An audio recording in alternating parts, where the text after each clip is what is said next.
نهايات البطولة الوطنية اللي كان اليوم هو ختامها في موسم طنطان. اليوم هما 4 أشواط نهائية، يعني أحسن فايز بالنسبة لأحسن جوائز اللي كنت أنا من الناس اللي تشرفت اليوم بجايزتين منها، اللي كنت في بشوطين منها الحقات والحقاق. وهذا السباق قطعا عنه سباق مهم باش فيه فوائد للكسابة وتشجيع ورياضة وإحياء تراث الآباء والأجداد، وإحنا بغينا نتم محافظين عليه، وبغينا أي جهة معنية تعتم اللي محافظين عقب نحن وين نمشوا كما لحقوا لنا أوائلنا لحقوا إحنا لأبنائنا الجيل وبعد الجيل إن شاء الله.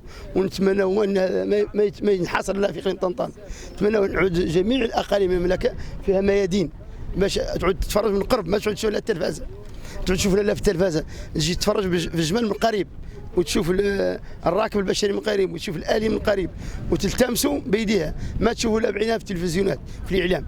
ونتمنى لكم التوفيق ونشكركم انتم كإعلاميين اللي دائما مواكبين هذو الأنواع من الرياضة. هذا الجوائز اليوم كيديروا 20,000 درهم، وهذا السيف اللي تسلمت له اليوم كيدير 50,000 درهم. ياك فهمت؟ يعني جوائز مهمة.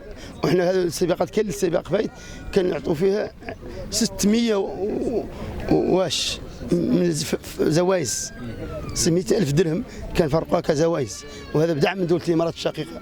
إننا الاتحاد العام للسباقات لجن دار اتفاقية مع الإمارات العربية الشقيقة، هو اللي كيدعم هذه السباقات. عندنا 7 سباقات في العام، كان يبداو من شهر 11 إلى نوفوه في الموسم اليوم ختامي. هذا هو السابع من السباقات، يعني هذا هو الختامي. كنبداو بالاقصائيات وحنا اطلقنا عليها بطوله وطنيه باش تعود دائما مستمره، وهذا وفيها فوائد للكساب. اليوم الحمد لله مشاركه 300، كاين هذا الموسم مشاركه 300 راس وثروس منافسه في هذا الموسم. هذا ما دخل 500 راس راي في القويره ديال الكساب.